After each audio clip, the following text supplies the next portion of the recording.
Hello everybody, my name is Sharon. I feel very tall now standing on two giants, so I hope I can make up for that. But I'm very honored to be here today and thank you for inviting me. I have made an acquaintance with the colleagues from Kaunas already, both in Poland and also in Tel Aviv, so I'm very happy that this conversation about modernism is developing. Is there a picture somewhere? Okay.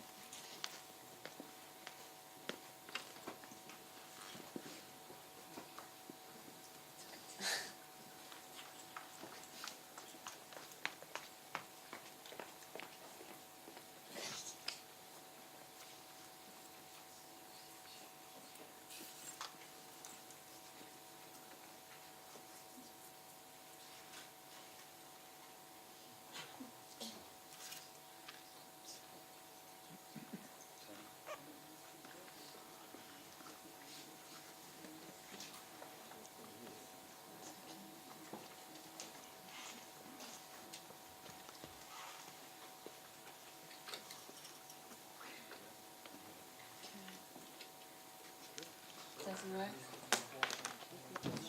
Okay, if that doesn't work either, so.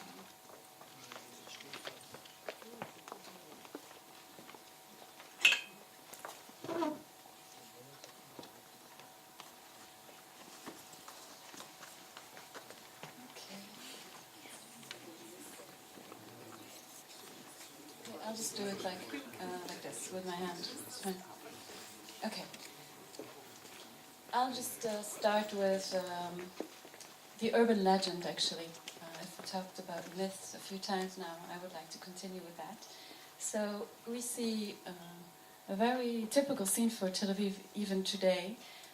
Young people sitting in coffee shops, but that was in the 30s, where a young group of architects just coming from Europe have sat in this coffee shop in the Riviera of Tel Aviv, Café Ginati, debating about the state of architecture in Palestine back then.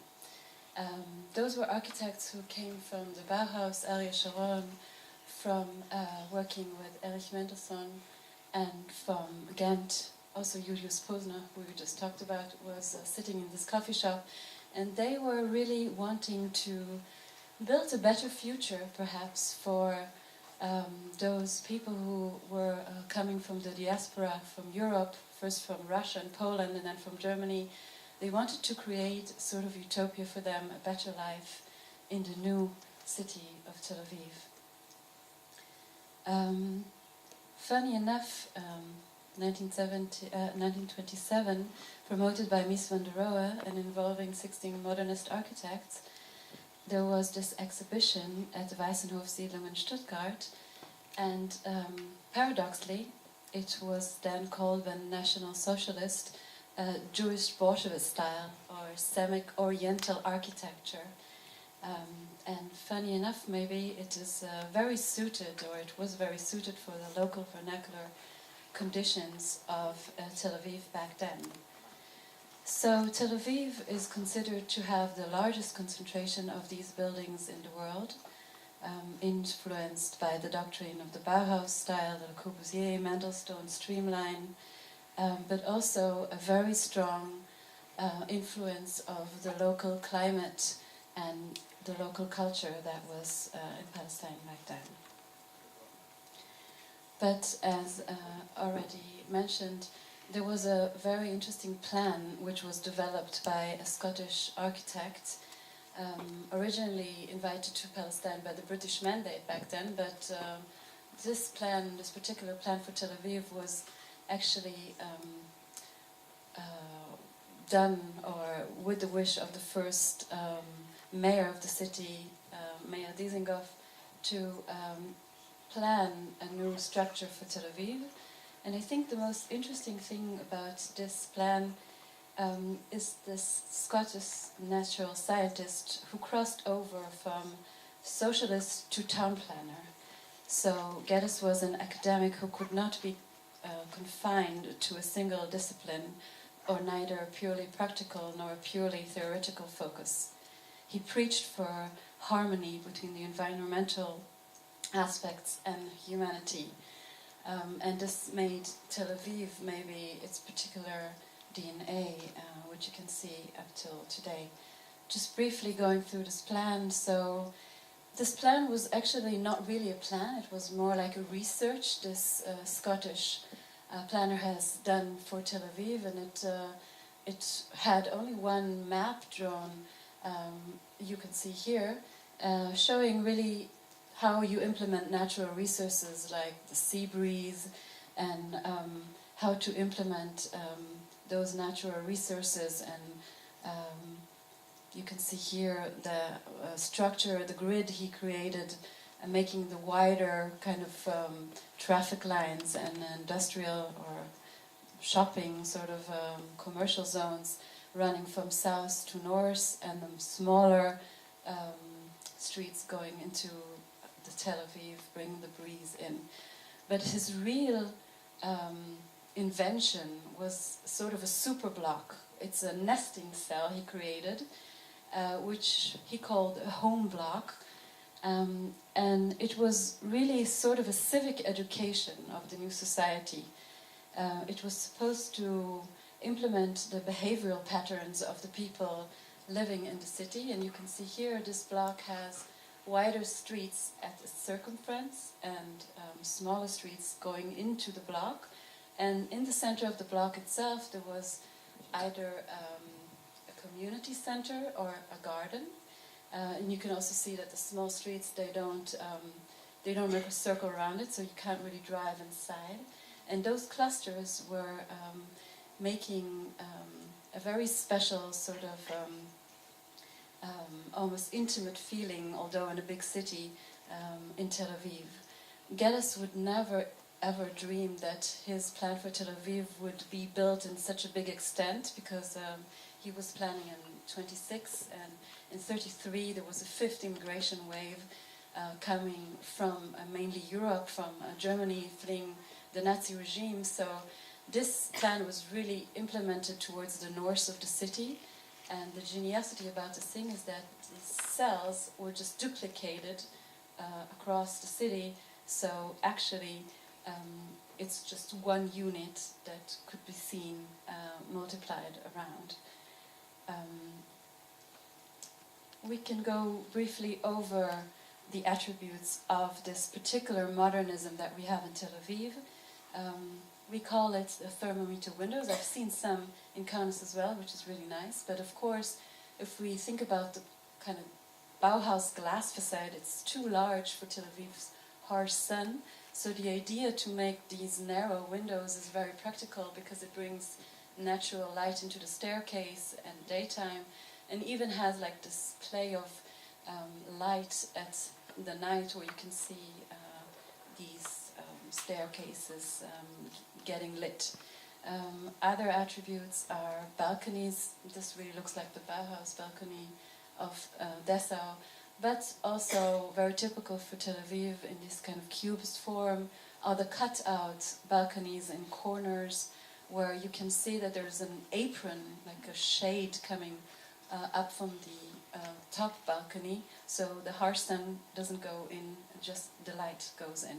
So Tel Aviv has a lot of balconies. Maybe that's the most predominant attribute to it, and it gives the city a very clear horizontality, which I find very specific for Tel Aviv. Of course, the flat roofs and strip windows by Le Corbusier, which are here set back a bit inwards, but also later they have been developed to strip balconies. The building on pilotis, which are very good for Tel Aviv because it's so hot and the air circulates around the building. It's also creating a very nice passage to the building, so the building is not just standing on the street, it has this kind of very intimate flow to it, where the passengers go through a garden and enters the residential building. The free facade, of course, the concrete construction enabled very big openings in the facades, very big openings, also changes in the interior because it wasn't bearing walls anymore. No symmetry is also very typical for Tel Aviv. So Tel Aviv was not really created ex nihilo, as this myth presumes.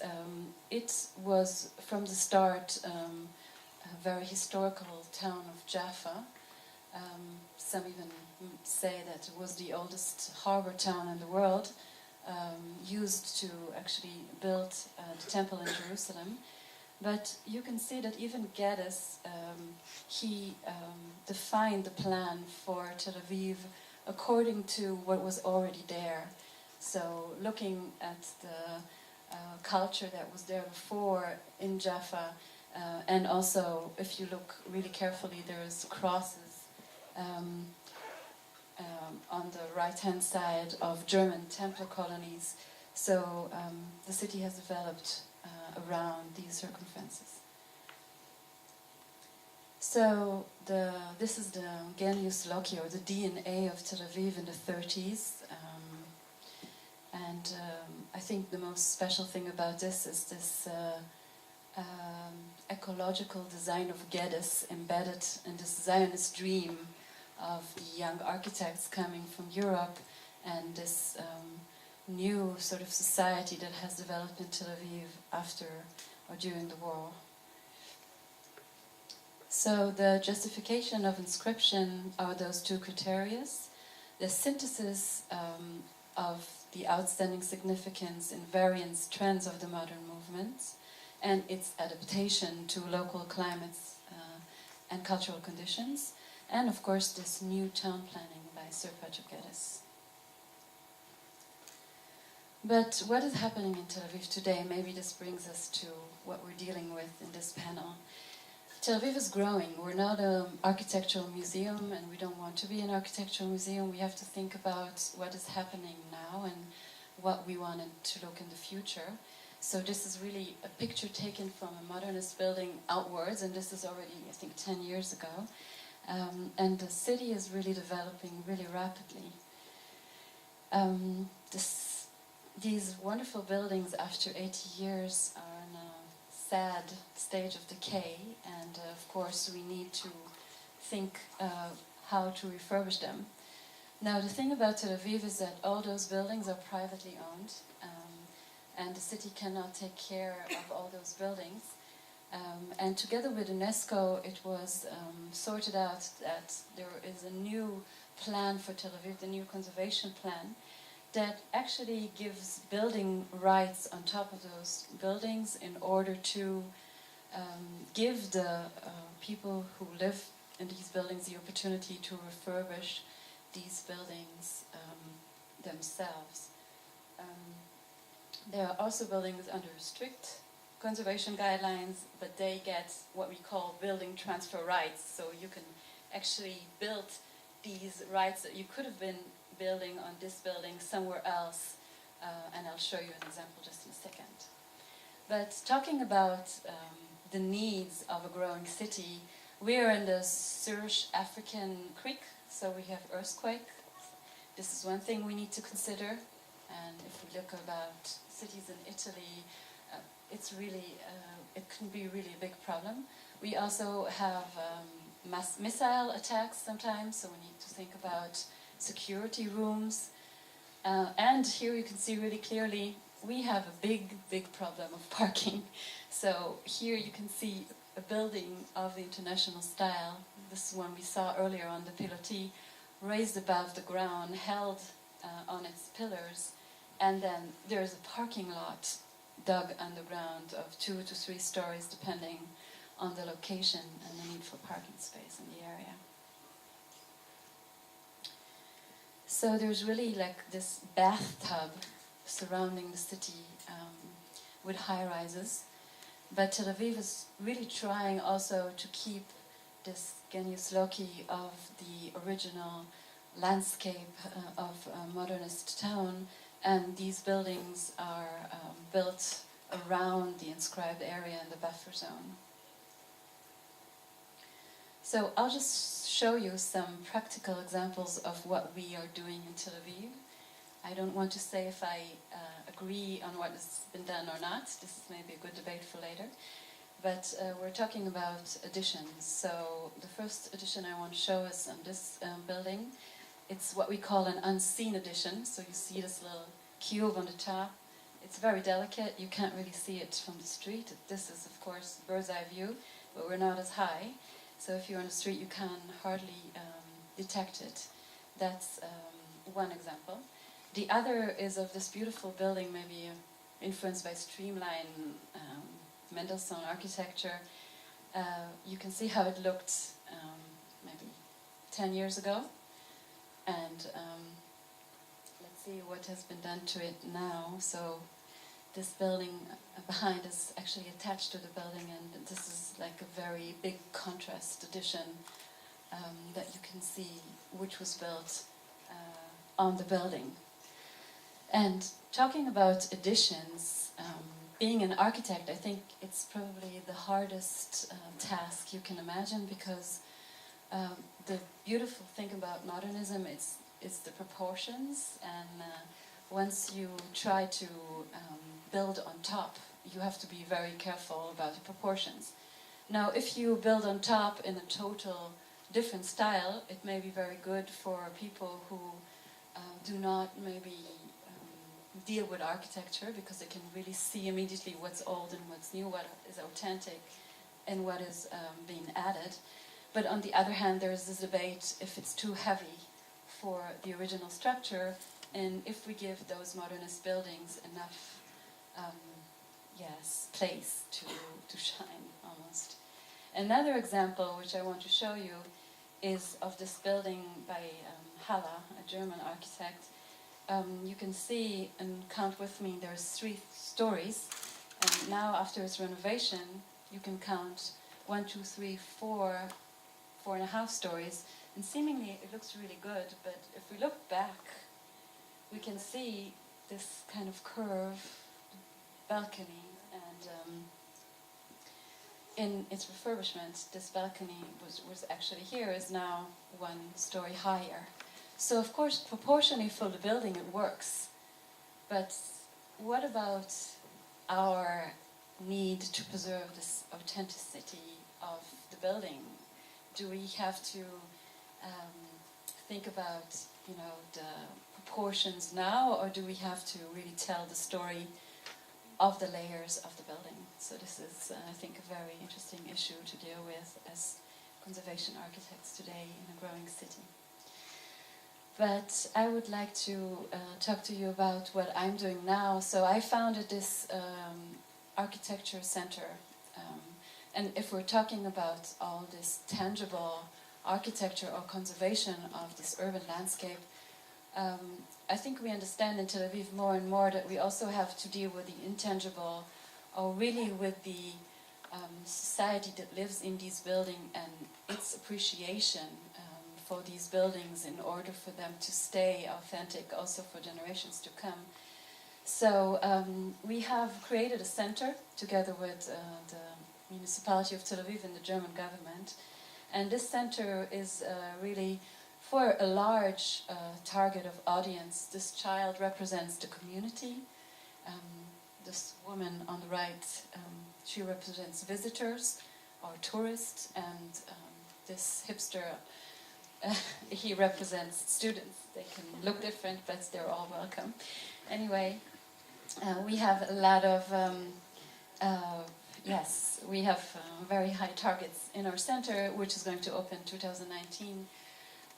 And we will house a coffee shop, because you can't deal in Tel Aviv without, you saw my first slide, exhibition space, a research hub, a residency where we want to invite people to house in this sort of residential apartment and create from it for the center, and a gallery for more contemporary views on conservation and urbanism. So we already had this building, which is a beautiful building designed by one of our most important architects, Dolf Carmi, who's done it in Ghent with Henry van der Velde. But we already had a building, and we thought, okay, this building is now empty, we're going to renovate it, but this is the best time to really show and teach what we're doing. Usually buildings under conservation are closed to the public, and we really wanted also to engage crafts and community with the making of the center. So first of all, we have guided tours every month to show the progression on site, dealing with issues of conservation, what to preserve, how to preserve, what are the best materials, how do you maybe tell the story of the inhabitants of the center, the people who used to live there, and really dealing with all these questions of practical conservation as well. We have professional craftsmen seminars, because along with the wave of immigrants coming in the 30s, the traditions of building came as well. So we even still say in Hebrew Kratzputz, Waschputz, or Zockel, which are all German words that came to Tel Aviv with this kind of German immigration. And it is very important for us to keep this craftsmanship alive. We think that this is the most difficult problem today when we do conservation, to really look at the material, understand its authenticity, and really know how to deal with this authentic material. So we brought meisters from Europe and a lot of students to work with us on the project, dealing with plaster, with wood, with terrazzo, and all of these crafts that are particular for modernism. We also have educational programs in schools, so we are teaching children, fourth grades here, about their city and how to look at their city and understand urbanism and their surrounding, and of course also be proud of their heritage. Maybe Israel is a very particular case. Unlike in Europe, we are still a very young country, and dealing with heritage, which is not particularly connected to maybe historical aspects or the Bible, is a pretty new one. So teaching people to really see their heritage as their own is something that is very important for us. And we conduct research. We want to call it a living archive because we want to have this archive open to the public, and we are also exhibiting these archive materials in all sorts of ways. Here we can see an artist's exhibition about an archive.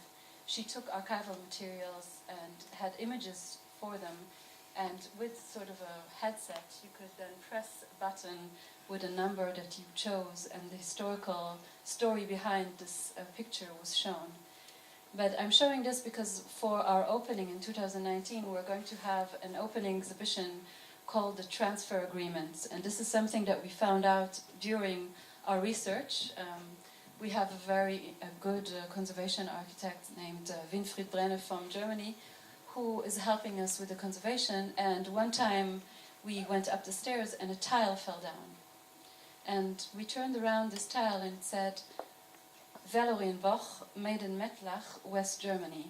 And we started researching this little tile that we found, and we discovered this crazy story about materials that came to Tel Aviv in the 30s from an agreement of the Zionist movement and the Nazis, because back then Germans couldn't take money out, or the Jewish German population living in Germany had problems taking out their money because of the Reichsmarktflucht, so-called fear of losing the German money, but also the boycott of the Americans already on German goods. So the Zionist movement saw it as an opportunity, and they made a contract with the Nazis in which they could bring their money, the Jews, German Jews, could bring their money into the bank in Germany and then get their money in form of building materials in Palestine. So we discovered that a lot of these buildings are actually made of materials that were coming from Europe as well. So this is our first exhibition, dealing with sort of these stories that you can only find when doing such a research. So we're also focusing on how to present architecture to the masses, because for us, architecture is not only about buildings and about details, but also about community and society, and we want to enlarge in the group of people who are interested in the subject and really understand this heritage of modernism as a broader look into the culture of the establishment of Tel Aviv as a city. And last, we have a lot of public events dealing with urbanism today, because we also see this heritage as something progressive. We want to look at the future, look at the third life of these listed buildings in order really to preserve them for the next generation. Thank you very much.